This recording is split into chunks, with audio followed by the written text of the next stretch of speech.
बागेश्वर धाम के धीरेन्द्र शास्त्री खुलकर भड़काऊ बयान दे रहे हैं। कह रहे 100 करोड़ हिंदू हैं, इनमें से 1 करोड़ को सड़क पर उतर जाना चाहिए। और उनका यह जो बयान है वो मुसलमानों के खिलाफ है। खुलकर यह व्यक्ति भड़काऊ बयान दे रहा है। और दूसरी तरफ बांग्लादेश में इस्कॉन मंदिर के धर्मगुरु चिन्मय महाप्रभु को गिरफ्तार किया गया है। क्यों? क्योंकि वो सड़क पर थे, बार बार हिंदू मंदिरों पर जो हमले हो रहे थे उसके खिलाफ उन पर देशद्रोह का केस किया गया है। वो पूरा मामला क्या है हम उसकी चर्चा करेंगे, मगर सबसे पहले हम बात करना चाहते हैं धीरेन्द्र शास्त्री की। इस व्यक्ति ने क्या बयान दिया है दोस्तों, इस पर गौर कीजिएगा आपकी स्क्रीन पर। देश में 100 करोड़ हिंदू हैं, 1 करोड़ को सड़क पर आ जाना चाहिए, नहीं तो आने वाले दिनों में वो घरों में कब्जा कर लेंगे। बात वहां नहीं रुकती, वो आगे क्या कहते हैं इस पर गौर कीजिएगा। अभी वे 20% हैं तो पत्थरबाजी कर रहे हैं, 50% हो जाएंगे तो बेटियों को उठाकर ले जाएंगे। मगर धीरेन्द्र शास्त्री जी, आप जिस पॉलिटिकल पार्टी की सरपरस्ती में काम करते हैं, उस पॉलिटिकल पार्टी के नेता तो ये लगातार कहते रहते हैं कि हमारी बेटियों को घुसपैठियों को सौंप दिया गया है, आपकी एक भैंस मुसलमानों को दे देंगे, आपका मंगलसूत्र मुसलमानों को दे देंगे। वो बात तो ये लगातार कह रहे हैं। आपको गौर करना पड़ेगा कि यहां धीरेन्द्र शास्त्री का बयान अपने आप में कितना ज्यादा भड़काऊ है। यह व्यक्ति 1 करोड़ हिंदुओं को सड़क पर उतरने के लिए कह रहा है, और वो भी मुसलमानों के खिलाफ।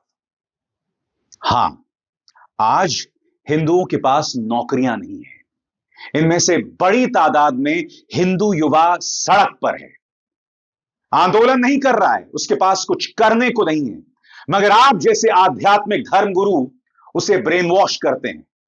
जिस पॉलिटिकल पार्टी की आप पर सरपरस्ती है, वो लोग व्हाट्सएप यूनिवर्सिटी और गोदी मीडिया के जहर के जरिए उसे ब्रेन वॉश करते हैं, उसे बतलाने का प्रयास करते हैं कि हिंदू खतरे में हैं, तुम्हारा वजूद खतरे में है। और जैसा कि मैं बार बार कहता रहा हूं, 2014 से पहले हम कभी नहीं सुनते थे कि हिंदू खतरे में है। 2014 के बाद जब देश में प्रधानमंत्री नरेंद्र मोदी प्रधानमंत्री बन गए और लगातार तीसरे कार्यकाल योगी आदित्यनाथ जब लगातार दूसरी बार मुख्यमंत्री बने उत्तर प्रदेश के, तब जाकर हिंदू खतरे में महसूस होने लगा, तब जाकर इस तरह की बातें की जाने लगी। और सबसे शॉकिंग बात, धीरेन्द्र शास्त्री जब ये तमाम बातें कर रहे थे, तब उनके साथ संजय दत्त थे। संजय दत्त उन्हें समर्थन दे रहे हैं। यह बात समझ के परे है दोस्तों। यह व्यक्ति लगातार इस तरह के भड़काऊ बयान दे रहा है, यानी कि धीरेन्द्र शास्त्री। याद कीजिएगा किस तरह से पटना में जाकर इन्होंने संविधान का अपमान किया था, धर्मनिरपेक्षता के खिलाफ बयान दिया था। संजय दत्त अब उनके साथ हैं और उन्हें अपना भाई बता रहे हैं। संजय दत्त भूल गए कि उनकी अपनी मां जो है नरगिस एक मुसलमान थी। संजय दत्त भूल गए कि उनके पिता का नाम सुनील दत्त था, जो अपनी जान दे देना चाहते थे सांप्रदायिक सौहार्द के लिए। जब देश जल रहा था तब यह व्यक्ति पदयात्राएं करता था, हिंदुओं और मुसलमानों की एकता की बात करता था, मगर उनके बेटे संजय दत्त धीरेन्द्र शास्त्री के साथ खड़े हैं और उन्हें अपना भाई बता रहे हैं। धीरेन्द्र शास्त्री की बड़े तादाद में फॉलोअर्स हैं, समर्थक हैं दोस्तों, इसलिए जो भी बात यह व्यक्ति कहता है उसका असर पड़ता है। और आज की तारीख में यह व्यक्ति खुलकर यह कह रहा है कि लोग सड़क पर उतरें, भड़काऊ बातें कर रहे हैं। मैं आपसे एक सवाल पूछना चाहता हूं। हाल ही में दुर्गा विसर्जन यात्रा में उत्तर प्रदेश में बाराबंकी में सांप्रदायिक टकराव हुआ। हमने देखा एक व्यक्ति मारा गया। हमने यह भी देखा कि बहराइच में किस तरह से पुलिस का हाथ था दंगे फैलाने में। दैनिक भास्कर के स्टिंग ऑपरेशन में वो बात सामने उभर कर आई थी। फिर हमने बाराबंकी में देखा दुर्गा विसर्जन यात्रा जा रही है और एक मस्जिद के सामने खड़े होकर मां बहन की गालियां दी गई। इसमें किसी और का नहीं, हमारी दुर्गा मां का अपमान था। ऐसे ऐसे अश्लील गाने चलाए गए और दुख की बात यह है कि ऐसे बड़ी तादाद में लोग हैं जो ऐसे अश्लील गानों को जायज ठहराते हैं। यह सब कुछ जो किया जा रहा है ना दोस्तों, यह सब हो रहा है धीरेन्द्र शास्त्री सरीखे लोगों की सोच की वजह से। जब संभल में शाही जामा मस्जिद के सर्वे के आदेश दे दिए जाते हैं बगैर मुस्लिम पक्ष से मंत्रणा किए हुए, जी हां, अदालत सिर्फ 2 घंटे में आदेश दे देती है। क्यों? बगैर मुसलमान पक्ष को शामिल किए। देश के अंदर माहौल क्या किया जा रहा है मैं समझ नहीं पा रहा हूं दोस्तों। आपको और हमको समझना पड़ेगा, इस माहौल में ना मुस्लिम सुरक्षित रहने वाला है, ना हिंदू सुरक्षित रहने वाला है। ना मुस्लिम शांति से रह पाएगा, ना हिंदू शांति से रह पाएगा। आपको खुद से सवाल करना पड़ेगा कि आखिर क्यों ऐसे सो कॉल्ड स्पिरिचुअल गुरुज, कथावाचकों को हम सिर पर बिठाकर चलते हैं, और इसका असर हम तमाम जगहों पर देख रहे हैं। कई बार मैं आपको वीडियोस दिखा चुका हूं दोस्तों। आज मैं आपको एक वीडियो दिखा रहा हूं हिमाचल प्रदेश का। इस वीडियो में एक पंचायत की सदस्य, एक महिला, दो कश्मीरी व्यवसायियों को जो है कह रही है तुम जय श्री राम बोलो, तुम अपने कश्मीर चले जाओ, तुम इस देश में मत रहो, इस तरह की बातें कर रही हैं। इस बातचीत में आप देखिएगा वो दोनों लोग कह रहे हैं कि हम मुसलमान हैं, हम जय श्री राम क्यों कहें। वो आगे ये भी कह रहे हैं कि भाई हम इस देश के हैं, कश्मीर इस देश का हिस्सा है, हम कहां जाएं। और वो कह रही है तुम अपने कश्मीर चले जाओ। उस महिला की बातों से ऐसा लग रहा है कि वो कश्मीर को भारत का हिस्सा ही नहीं मानती हैं। जो जहर 24 घंटे भाजपा के प्रचार तंत्र से निकलता है, गोदी मीडिया से निकलता है, आपके व्हाट्सएप्स तक पहुंचता है, और धीरेन्द्र शास्त्री जो जहर उगलते हैं, उसी का परिणाम हिमाचल प्रदेश के इस वीडियो में दिखाई देता है। मैं चाहूंगा आप इस पूरी वीडियो को देखें और फिर मैं उसकी चर्चा करता हूं आपके पूरे स्क्रीन पर। ये वीडियो इनको ऑर्डर है, आ सकते हैं, पर इनका सामान हम कोई ना खरीदे, ये पक्का है। और जो हमारे हिंदू यहाँ के दुकानदार हैं, अपने इनसे ही सामान खरीदना, जब भी खरीदो तो इन्हीं से सामान खरीदना, और इनसे हमने क्यों लेना सामान। ये क्या हमारे को मुफ्त देंगे, और मुफ्त भी देंगे तो हम क्यों लेंगे, है ना। तो ऐसा है कि आप अपना सामान हमारे हिमाचल में तो माती लाओ, मैं तो यही बोलती हूँ आपको। हाँ मेरा एक रिक्वेस्ट है ना, हाँ, हम हिंदुस्तान के रहने वाले, हिंदुस्तान ठीक है, मैं मानती, आप हिंदुस्तान है ना बाबा, तो आप एक बार जय श्री राम बोलो, बोलो ना। हम तो मुसलमान हैं, तो बोल नहीं, आप एक मिनट, आपको बोलेंगे हम कलमा पढ़ो, आप पढ़ोगे। हम आपके इलाके में जाते हैं, हम कुछ बेचने के लिए नहीं जाते, आप बोलते हमें जय श्री राम बोलो, हाँ, बोलते हैं ना, हम आपको बोलेंगे आप कलमा पढ़ो, आप पढ़ोगे। हम नहीं पढ़ेंगे, तो वही बात, अपना मजहब है, जिस तरह आपका मजहब है ना, आप हमारे मजहब का नहीं बोलोगे, हमारा भी मजहब है, हम अपने मजहब में आपको आने नहीं देंगे, सीधी सी बात। हाँ। क्या लेना है, आप हमारे इलाके में नहीं आ सकते। मैं पंचायत की अधिकारी हूँ, मैं भी पंचायत में हूँ, मेंबर है, तो मैं अपनी तरफ से आने नहीं दूंगी। ठीक बात है, नहीं आना चाहिए, लेकिन ये आपको नहीं बोलना चाहिए कि आप जय श्री राम बोलो। बोलो, सुनो मेरी बात, आप बोलते कि हम हिंदुस्तान के हैं, है ना, हिंदुस्तान के, तो हम किस देश के हैं ये मुझे अगर अपने हिंदुस्तान में नहीं जाएंगे फिर कहाँ जाएंगे। अगर हम हिंदुस्तानी नहीं है तो फिर कहाँ जाएंगे। हम यहाँ फिर वो नहीं आने देंगे, वो फिर अलग बात है। ये हमारा संगठन है और ये हमारी एकता है। सुनो मेरी बात, सही बात है। आप बोल रहे हिंदुस्तान में मत आओ, फिर हम कहाँ के हैं। आप अपने कश्मीर में रहो। हाँ, कश्मीर किसका है, वो भी हिंदुस्तान का ही है ना। है, होगा बोल, मैं नहीं मानती, होगा ना वो, पर आपको वहाँ ही रहना पड़ेगा। वो फिर अलग बात है, हम कहाँ रहेंगे। आप बोलते हिंदुस्तान में मत आ जाओ, फिर कहाँ जाएंगे हम। आप हमारे हिमाचल में नहीं आ सकते। अच्छा, ये बोला आप हिमाचल में नहीं आओ, नहीं आओगे, ये मत बोलो हिंदुस्तान में मत आओ। हिमाचल है ना, वो है कट्टर हिंदुओं का। अब वो हमारे हिंदू जो है ना, वो एक हो गए हैं, सबका संगठन बन चुका है। सही है, आप हिंदू ये बोलो हिंदुस्तान में मत आ जाओ। नहीं, हिंदुस्तान में हमारे तरफ।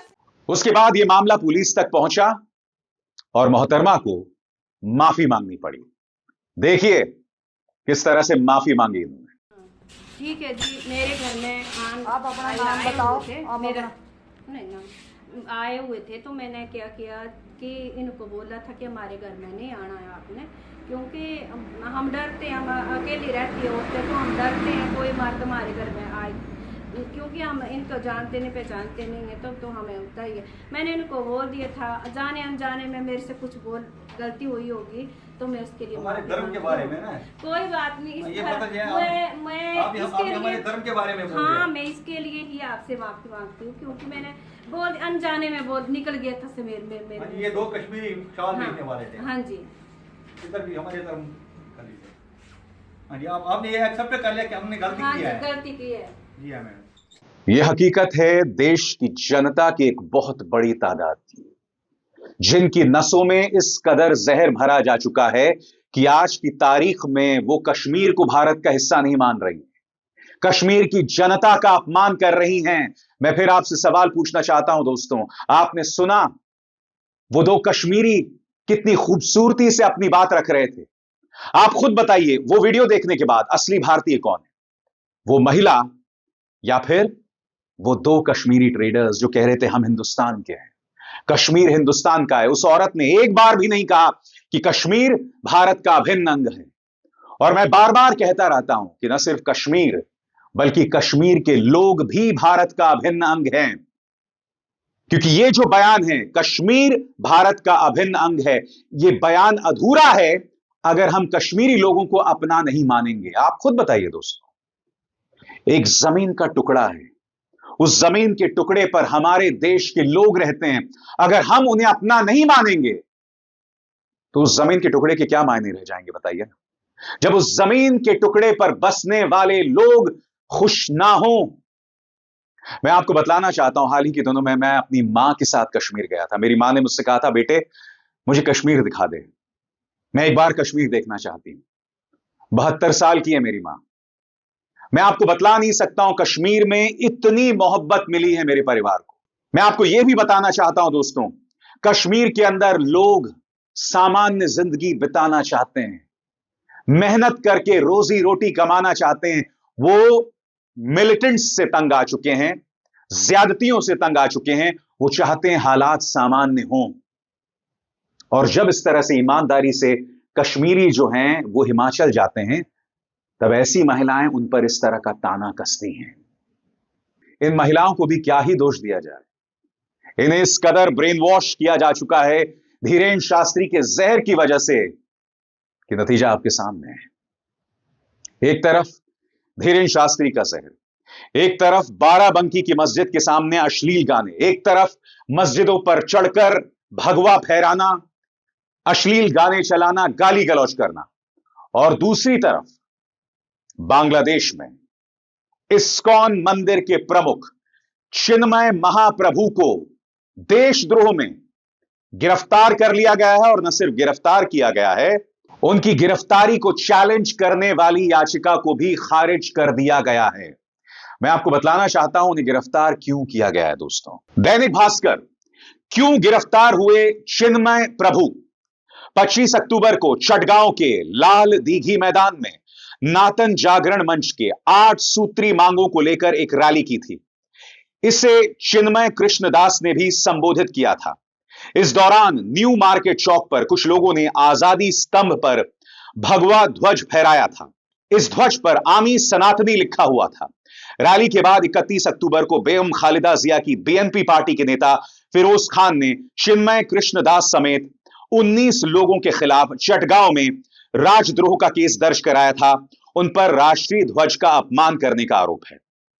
मैं आपको दिखलाना चाहता हूं कि जो स्तंभ है, आप देखें, अगर आप जूम इन करें तो आप बांग्लादेश का झंडा देख सकते हैं और उसके ऊपर आमी सनातनी का यह झंडा फहराया गया है।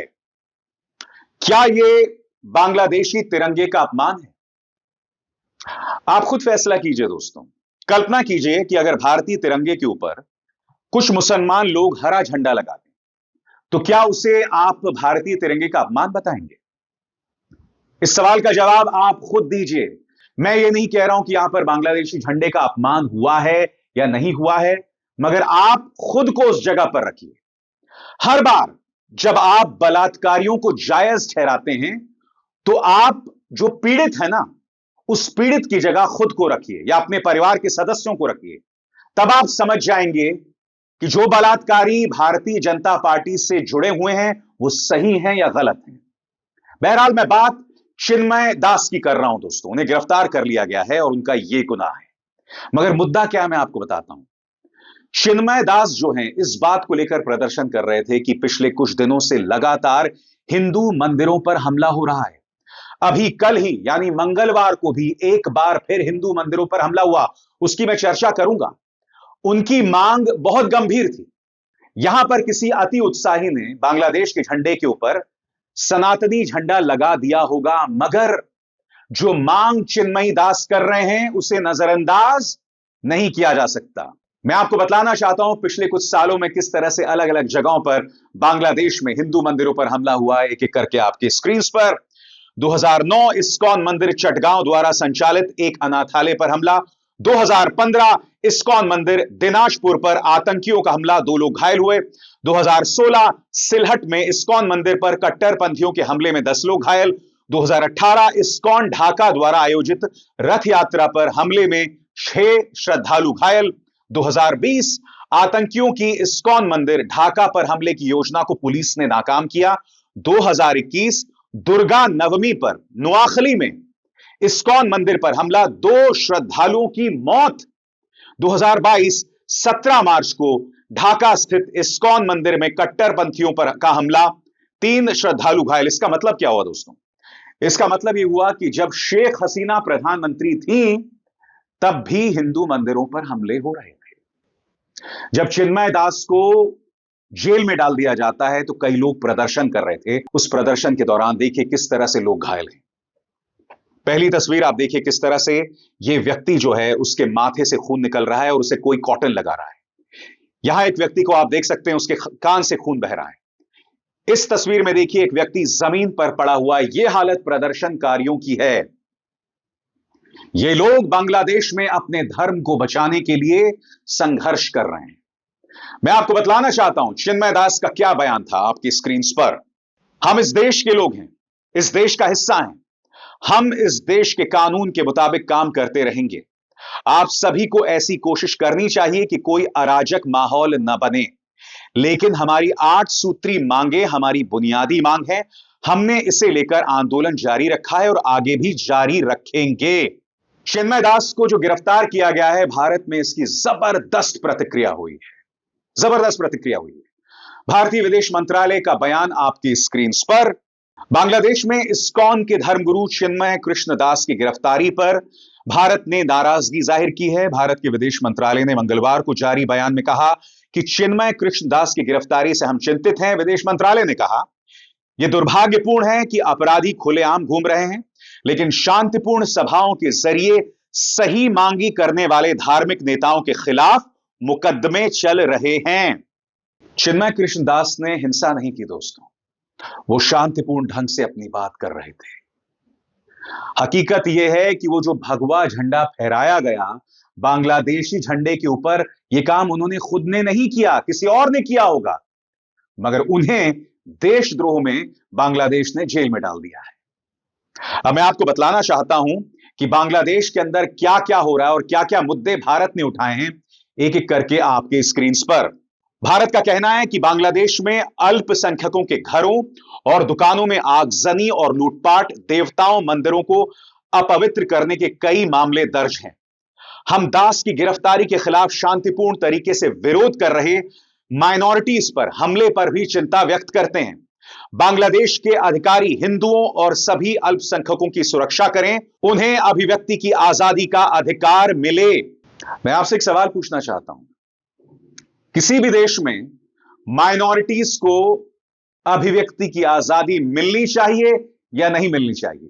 अगर आप एक देश की माइनॉरिटी है, मसलन अगर आप भारत में एक मुसलमान हैं या बांग्लादेश में एक हिंदू हैं, और अगर आप अपनी बात कहेंगे तो क्या आप पर आतंकवाद की धाराएं लगा दी जानी चाहिए?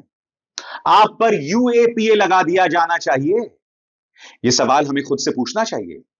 इस मुद्दे पर बांग्लादेश ही नहीं, यहां भारत में भी कई लोगों को अपने गिरेबान में झांक कर देखने की जरूरत है।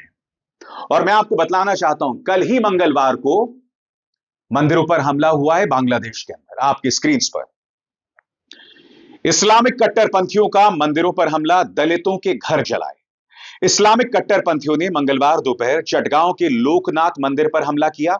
कट्टरपंथियों की भीड़ अल्लाह अकबर के नारे लगाते हुए मंदिर की तरफ बढ़ी। शाम में भी कई कट्टरपंथियों ने चटगांव के हजारी लेन में काली मंदिर में तोड़फोड़ की। इस दौरान हिंसक भीड़ ने चटगांव की दलित बस्ती में कई घरों को भी आग जलाकर आग के हवाले कर दिया। इससे पहले उन्होंने इलाके में हिंदुओं से दुकानों को बंद करने की धमकी भी दी थी। स्थानीय लोगों के मुताबिक हमलावर इस्लामी जमात और विपक्षी पार्टी बीएनपी से जुड़े हुए हैं। बीएनपी यानी कि खालिदा जिया की पार्टी। जब से शेख हसीना गई हैं, बीएनपी जो है वो वहां पर ताकतवर हो गई है। इस्लामी जो कट्टरपंथी ताकतें हैं वहां पर ताकतवर हो गई हैं। मगर बांग्लादेश में जो हो रहा है ना दोस्तों, यहां पर जो लोग मुसलमानों पर हमला करके तालियां बजाते हैं, मुसलमानों की मौत पर खुश होते हैं, उन्हें बांग्लादेश में सवाल उठाने का कोई अधिकार नहीं है। और मैं एक बात और स्पष्ट कर दूं, सिर्फ इसलिए कि भारत में मुसलमानों पर हमले हो रहे हैं इसका मतलब यह नहीं कि बांग्लादेश में भी हिंदुओं पर हमले शुरू हो जाएं। हालांकि दोनों में कोई लिंक नहीं है और बांग्लादेश कह चुका है यह हमारा आंतरिक मामला है। बांग्लादेश यह कह रहा है कि चिन्मय कृष्णदास ने राष्ट्रद्रोह किया था, बांग्लादेश का जो झंडा है उसका अपमान किया था और यही वजह है कि उन्हें जेल भेजा गया है। मगर चिन्मय कृष्णदास एक बड़े मुद्दे पर प्रदर्शन कर रहे थे और उसे नजरअंदाज नहीं किया जा सकता। हकीकत यह है दोस्तों, इसलिए बहुत जरूरी हो जाता है कि जब हम किसी पर उंगली उठाएं तो हम अपने गिरेबान में झांक कर देखें। इसलिए बहुत जरूरी हो जाता है कि हर देश का जो मेजॉरिटी है, हर देश का जो बहुमत है, हमारे यहां जो हिंदू हैं उनका यह फर्ज बनता है कि वो देश की माइनॉरिटीज, चाहे वो मुसलमान हो, सिख हो, ईसाई हो, सबको सुरक्षा दें। उसी तरह से बांग्लादेश, वहां के जो मुसलमान हैं, उनका यह दायित्व, उनकी यह जिम्मेदारी बन जाती है कि वो वहां की माइनॉरिटीज को सुरक्षा दें और हम बचें जहरीले नेताओं, जहरीली सोच की पॉलिटिकल पार्टीज और धीरेन्द्र शास्त्री जैसे सो कॉल्ड धर्म गुरुओं से। बताइए दोस्तों, मैंने सही बात कही या नहीं कही? अभिसार शर्मा को दीजिए इजाजत। नमस्कार। स्वतंत्र और आजाद पत्रकारिता का समर्थन कीजिए, सच में मेरा साथी बनिए। बहुत आसान है दोस्तों, इस ज्वाइन बटन को दबाइए और आपके सामने आएंगे ये 3 विकल्प, इनमें से एक चुनिए और सच के इस सफर में मेरा साथी बनिए।